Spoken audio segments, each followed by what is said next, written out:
किसका फ़ोन था पापा? लाली की मम्मी का बेटा। उन्होंने कहा कि किसी वजह से तेरा और लाली का रिश्ता नहीं हो पाएगा। रिश्ता नहीं हो पाएगा? यह क्या मजाक है पापा? मैं और लाली अपने रिश्ते में बहुत आगे बढ़ चुके हैं।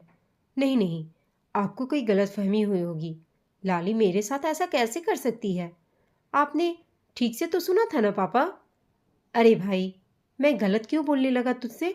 लाली की माँ ने साफ साफ मुझसे कहा कि आप अपने बेटे के लिए कोई और लड़की ढूंढ लें। हम अबीर से लाली की शादी नहीं करा पाएंगे। पापा की ये बातें सुन अबीर का कलेजा छलनी हो गया। उसका हृदय खून के आंसू रो रहा था। उफ, कितने सपने देखे थे उसने लाली और अपने रिश्ते को लेकर। कुछ नहीं बचा। एक ही झटके में सब खत्म हो गया। भरे हृदय के साथ लंबी सांस लेते हुए उसने यह सोचा। हृदय में चल रहा भीषण झंझावत आंखों में आंसू बन उमड़ने घुमड़ने लगा। उसने अपना लैपटॉप खोल लिया कि शायद व्यस्तता उसके इस दर्द का इलाज बन जाए, लेकिन लैपटॉप की स्क्रीन पर चमक रहे शब्द भी उसकी आंखों में घिर आए। खारे समंदर में डगमग डगमग हो आए। झट से उसने लैपटॉप बंद कर दिया और खुद पलंग पर ढह गया। लाली उसके कुंवारे मन आंगन में पहले प्यार की प्रथम मधुर अनुभूति बनकर उतरी थी। 30 साल के अपने जीवन में अबीर को याद नहीं कि किसी लड़की ने उसके हृदय के तारों को इतनी शिद्दत से छुआ हो। लाली उसके जीवन में मात्र 5-6 माह पहले ही तो आई थी, लेकिन इन चंद महीनों की अवधि में ही उसके संपूर्ण वजूद पर अपना कब्जा कर बैठी थी। इस हद तक कि उसके भावुक संवेदनशील मन ने अपने भावी जीवन के कोरे कैनवास को आधोपांत उससे साझा कर लिया। मन ही मन उसने उसे अपने आगत जीवन के हर क्षण में शामिल कर लिया, लेकिन शायद होनी को यह मंजूर नहीं था। लाली के बारे में सोचते सोचते कब अबीर उसके साथ बिताए सुखद दिनों की भूल भुलैया में अटकने भटकने लगा, उसे तनिक भी एहसास नहीं हुआ। शुरू से ही वह एक बेहद पढ़ाकू किस्म का लड़का था, जिसकी जिंदगी किताबों से शुरू होती और किताबों पर ही खत्म। उसकी माँ लेखिका थीं। उनकी कहानियां विभिन्न पत्र पत्रिकाओं में छपती रहतीं। पिता को भी पढ़ने लिखने का बेहद शौक था।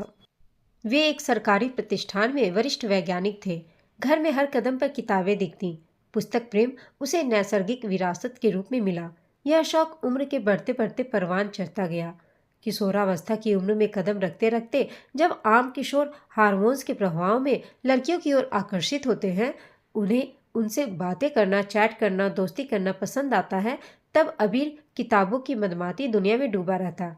बचपन से वह बेहद कुशाग्र था। हर कक्षा में प्रथम आता और यह सिलसिला उसकी शिक्षा समाप्त होने तक कायम रही। पीएचडी पूरी करने के बाद 1 वर्ष उसने एक प्राइवेट कॉलेज में नौकरी की। तभी यूनिवर्सिटी में लेक्चरर्स की भर्ती हुई और उसके विलक्षण अकादमिक रिकॉर्ड के चलते उसे वहीं लेक्चरर के पद पर नियुक्त कर लिया गया। नौकरी लगने के साथ साथ घर में उसके रिश्ते की बात भी चलने लगी। अबीर अपने माता पिता की इकलौती संतान था, सो माँ ने उसे उसकी ड्रीम गर्ल के बारे में पूछताछ की। जवाब में अबीर ने जो कहा वह बेहद चौंकाने वाला था। माँ, मुझे कोई प्रोफेशनल लड़की नहीं चाहिए, बस सीधी सादी अच्छी पढ़ी लिखी और समझदार नॉन वर्किंग लड़की चाहिए, जिसका मानसिक स्तर मुझसे मिले, जो जिंदगी का एक एक लम्हा मेरे साथ शेयर कर सके। शाम को जब मैं घर आऊँ तो उसके साथ बात करके मेरी थकान दूर हो सके। माँ उसकी चाहत के अनुरूप उसके सपनों की शहजादी की तलाश में कमर कसकर जुट गई। शीघ्र ही किसी जान पहचान वाले के माध्यम से ऐसी लड़की मिल भी गई। उसका नाम था लाली। मनोविज्ञान में पोस्ट ग्रेजुएशन की हुई थी लाली ने। संदली रंग और बेहद आकर्षक कंटीले नैनक्स थे उसके। फूलों से लदी फंदी डोलनुमा थी वह। उसकी मोहक शख्सियत हर किसी को पहली नज़र में भा गई। उसके माता पिता दोनों शहर के बेहद नामी डॉक्टर थे। पूरी जिंदगी अपने काम के चलते वे बेहद व्यस्त रहे। इकलौती बेटी लाली पर भी पूरा ध्यान नहीं दे पाए। लाली अपनी नानी दादी और आयाओं के भरोसे पली बढ़ी। जिंदगी माता पिता के सानिध्य के लिए तरसती रही। माँ को ताउम्र व्यस्त देखा तो खुद एक गृहिणी के तौर पर पति के साथ अपनी जिंदगी का एक एक लम्हा भरपूर एंजॉय करना चाहती थी लाली।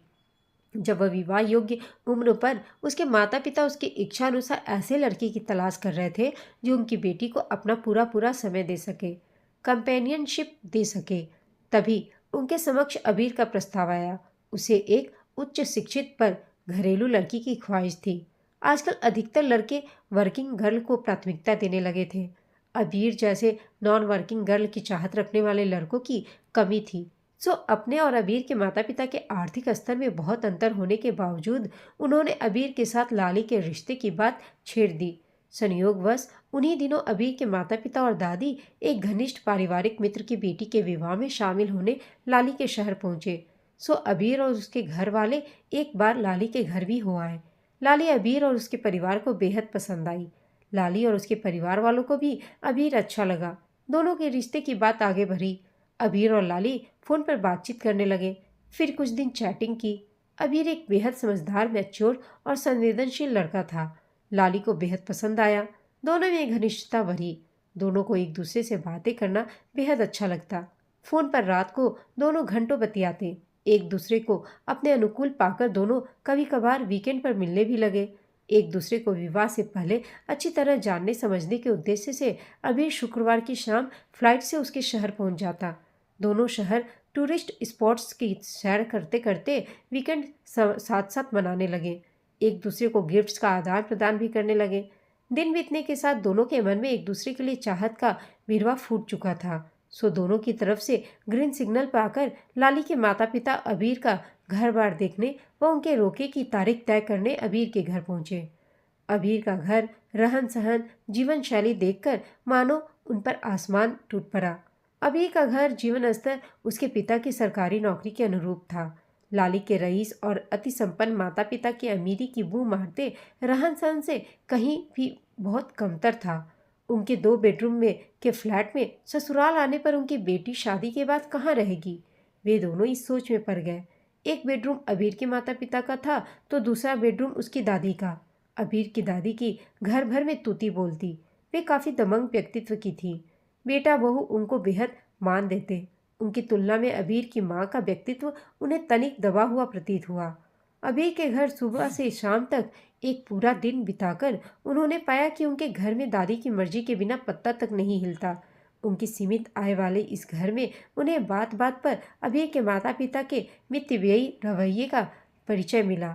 अगले दिन लाली के माता पिता ने बेटी को सामने बैठा उससे अबीर के रिश्ते को लेकर अपने ख्यालात शेयर किए। लाली के पिता ने लाली से कहा, बेटी, सबसे पहले तो तुम मुझे यह बताओ कि अबीर के बारे में तुम्हारी क्या राय है। पापा, वह एक सीधा साधा, बेहद सेंटिमेंटल और सुलझा हुआ लड़का लगा मुझे। यह निश्चित मानिए, वह कभी दुख नहीं देगा मुझे। मेरी हर बात मानता है, बेहद केयरिंग है। दादागिरी, ईगो, गुस्से जैसी कोई निगेटिव बात मुझे उसमें नज़र नहीं आई। मुझे यकीन है उसके साथ हंसी खुशी जिंदगी बीत जाएगी मेरी। मुझे इस रिश्ते से कोई आपत्ति नहीं। तभी लाली की माँ बोल पड़ी, लेकिन मुझे ऑब्जेक्शन है। यह क्या कर रही है मम्मा? हम दोनों अपने रिश्ते में बहुत आगे बढ़ चुके हैं। अब मैं इस रिश्ते से अपने कदम वापस नहीं खींच सकती। आखिर बात क्या है? आपने ही तो कहा था मुझे कि अपना लाइफ पार्टनर चुनने की पूरी पूरी आज़ादी होगी तुम्हें। फिर अब आप यह क्या कर रही हैं? लाली, मैं तुम्हारी माँ हूँ, तुम्हारा भला ही सोचूंगी। मेरे ख्याल से तुम्हें यह शादी कतई नहीं करनी चाहिए। मॉम, सीधे सीधे मुद्दे पर आए, पहेलियाँ न बुझाएं। तो सुनो, एक तो उनका स्टैंडर्ड हमसे बहुत कमतर है। पैसे की बहुत खींचातानी लगी मुझे उनके घर में। क्यों जी, आपने देखा नहीं? शाम को दादी ने अबीर से कहा, एसी बंद कर दे, सुबह से चल रहा है। आज तो सुबह से मीटर भाग रहा होगा। तौबा, उनके यहाँ तो एसी चलाने पर भी रोक टोक है। फिर दूसरी बात, मुझे अबीर की दादी बहुत डोमिनेटिंग लगी। बात बात पर अपनी बहू पर रोब जमा रही थी। अबीर की माँ बेचारी चुपचाप मुंह सिए हुए उनके हुक्म की तामील में जुटी हुई थी। दादी मेरे सामने ही बहू से फुसफुसाने लगी। बहू मीठे में गाजर का हलवा ही बना लेती। नाहक इतनी महंगी दुकान से इतना महंगी मूंग की दाल का हलवा और काजू की बर्फी मंगवाई।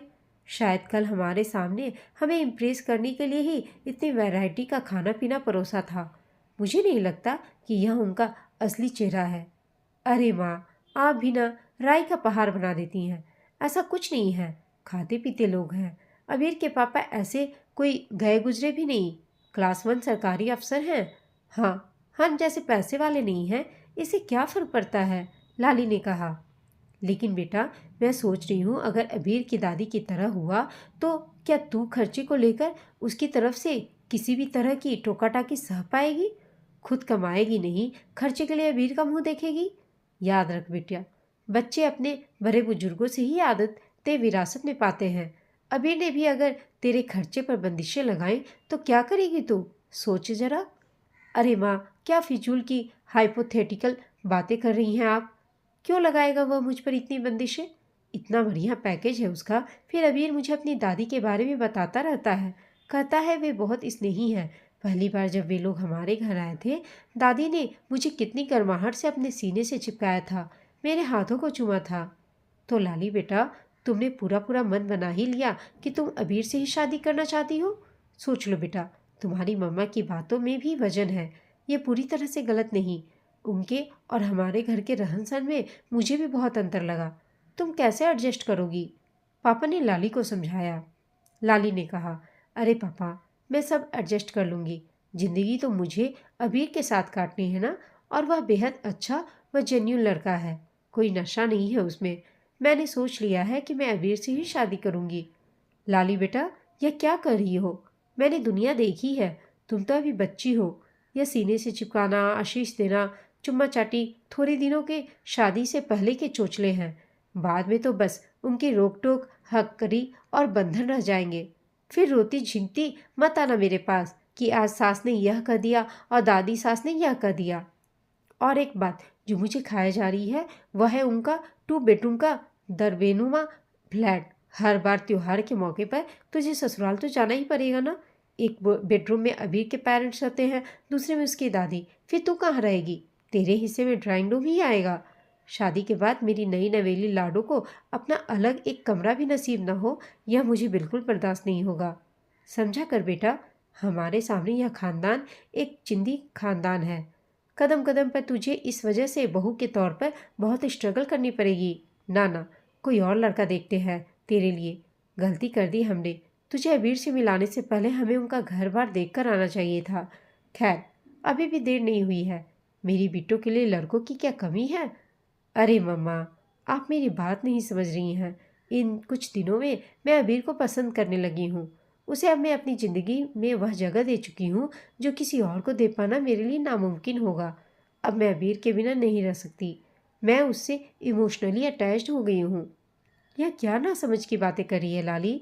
तू तो मेरी इतनी समझदार बेटी है। मुझे तुझसे यह उम्मीद ना थी। जिंदगी में सफल होने के लिए प्रैक्टिकल बनना पड़ता है। कोरी भावनाओं से जिंदगी नहीं चला करती। बेटा, बात समझ। इमोशंस में बहकर आज अगर तूने यह शादी कर ली तो भविष्य में बहुत दुख पाएगी। तुझे खुद अपने पाँव पर कुल्हाड़ी नहीं मारने दूंगी मैं। मैंने बहुत सोचा इस बारे में, लेकिन इस रिश्ते के लिए मेरा मन हरगिज नहीं मान रहा। मम्मा, यह आप क्या कह रही हैं? मैं अब इस रिश्ते में पीछे नहीं मुड़ सकती। मैं अबीर के साथ पूरी जिंदगी बिताने का वादा कर चुकी हूँ। उससे प्यार करने लगी हूँ। पापा, आप चुप क्यों बैठे हैं? समझाए ना माँ को। फिर मैं पक्का डिसाइड कर चुकी हूँ कि मुझे अबीर से ही शादी करनी है। अरे भाई, क्यों जिद कर रही हो? जब यह कह रही है कि इसे अबीर से ही शादी करनी है तो क्यों बेबात अरंगा लगा रही हो? अबीर के साथ जिंदगी इसे बितानी है या तुम्हें? लाली के पिता ने माँ को समझाया। आप तो चुप ही रहिए इस मामले में। आपको तो दुनियादारी की समझ है ही नहीं। चले है बेटी की हिमायत करने। मैं अच्छी तरह से सोच चुकी हूँ। उस घर में शादी कर मेरी बेटी कोई सुख नहीं पाएगी। सास और ददिया सास के राज में 2 दिन में ही टेसू बहाते आ जाएगी। जाइए, आपके ऑफिस का टाइम हो गया है।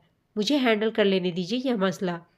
इसके साथ लाली की माँ ने पति को वहां से जबरन उठने के लिए विवश कर दिया और फिर बेटी से बोली, लाली, यह क्या बेवकूफ़ी है?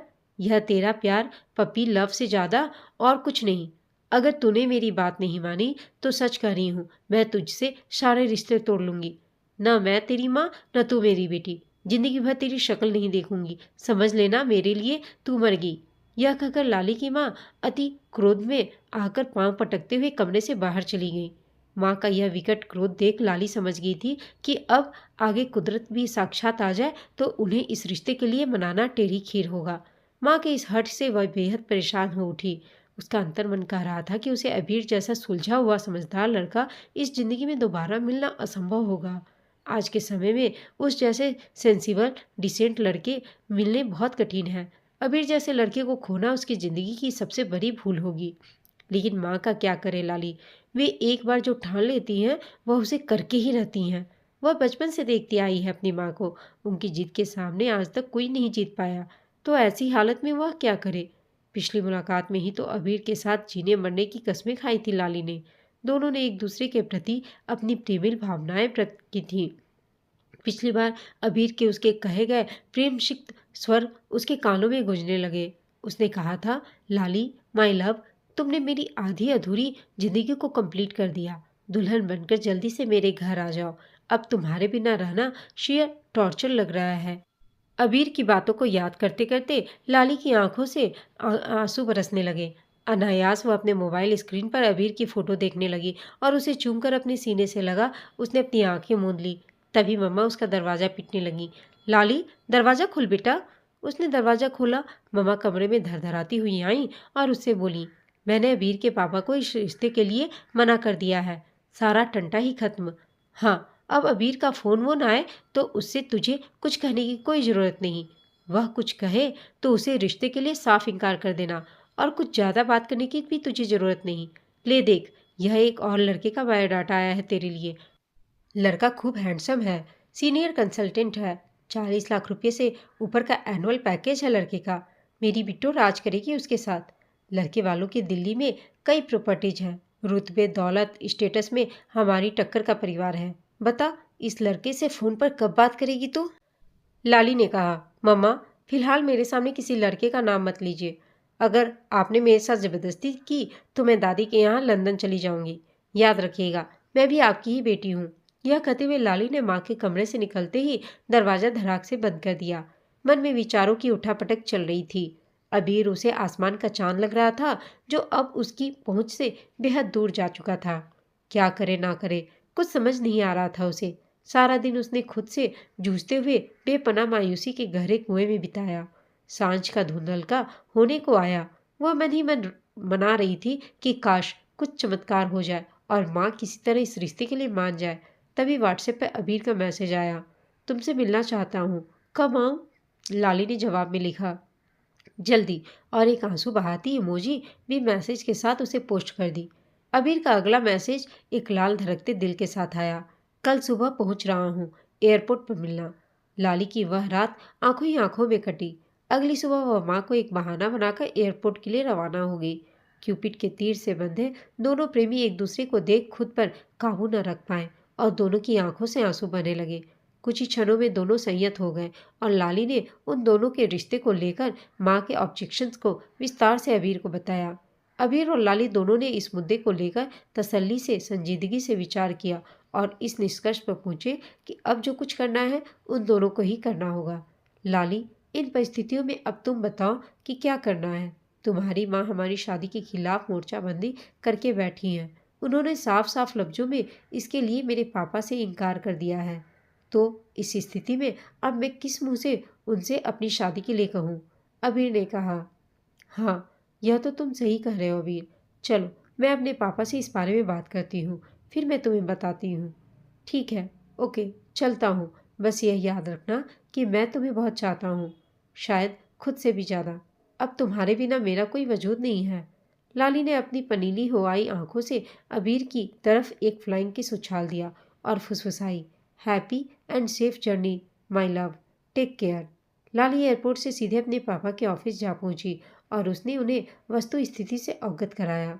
उसकी बातें सुन पापा ने कहा, अगर तुम और अबीर इस विषय में निर्णय ले ही चुके हो तो मैं तुम दोनों के साथ हूँ। मैं कल ही अबीर के घर जाकर तुम्हारी माँ से के इनकार के लिए उनसे माफ़ी मांगता हूँ और तुम दोनों की शादी की बात पक्की करके देता हूँ। इसके बाद ही मैं तुम्हारी माँ को अपने ढंग से समझा लूँगा। निश्चित रहो लाली, इस बार तुम्हारी माँ को तुम्हारी बात माननी ही पड़ेगी। लाली के पिता ने लाली से किए वादे को पूरा किया। अबीर के घर जाकर उन्होंने अपनी पत्नी के इनकार के लिए उनसे हाथ जोड़कर बच्चों की खुशी का हवाला देते हुए काफ़ी मिन्नतें कर माफ़ी मांगी और उन दोनों की शादी पक्की करने के लिए मिन्नतें की। कहा कि दोनों एक दूसरे के साथ बहुत खुश हैं। इस पर अबीर के पिता ने उनसे कहा, भाई साहब, अबीर के ही मुंह से सुना है कि आप लोगों को हमारे इस 2 बेडरूम के फ्लैट को लेकर कुछ उलझन है कि शादी के बाद आपकी बेटी इसमें कहाँ रहेगी। आपकी परेशानी जायज़ है भाई साहब। तो मेरा ख्याल है कि शादी के बाद दोनों एक अलग फ्लैट में रहें। आखिर बच्चों को भी तो प्राइवेसी चाहिए होगी। यही उनके लिए सबसे अच्छा और व्यवहारिक रहेगा। क्या कहते हैं आप? जी बिल्कुल ठीक है। जैसा आप उचित समझे। तो फिर दोनों की बात पक्की? जी बिल्कुल। अबीर के पिता ने लाली के पिता को मिठाई खिलाते हुए कहा। बेटी की शादी उसकी इच्छा के अनुरूप तय कर घर आकर लाली के पिता ने पत्नी को लाली और अबीर की खुशी के लिए उनके शादी के लिए मान जाने के लिए कहा। लाली ने भी तो साफ साफ लज्जों में उनसे कह दिया, इस बार अगर आप हम दोनों की शादी के लिए नहीं माने तो मैं और अबीर कोर्ट मैरिज कर लेंगे। और लाली की यह धमकी इस बार काम कर गई। विवश लाली की माँ को बेटी और पति के सामने घुटने टेकने पड़े। आखिरकार दिल वर्सेस दौलत की जंग में दिल जीत गया और दौलत को मुंह की खानी पड़ी। लाली और अबीर की जल्दी शादी हो गई और दोनों खुशी खुशी अपना जीवन यापन करने लगे। दोस्तों, आपको यह कहानी कैसी लगी कमेंट करके बताइएगा। साथ ही कहानी अच्छी लगी हो तो इसे लाइक शेयर और चैनल को सब्सक्राइब अवश्य कीजिएगा। कहानी सुनने के लिए आप सबका धन्यवाद।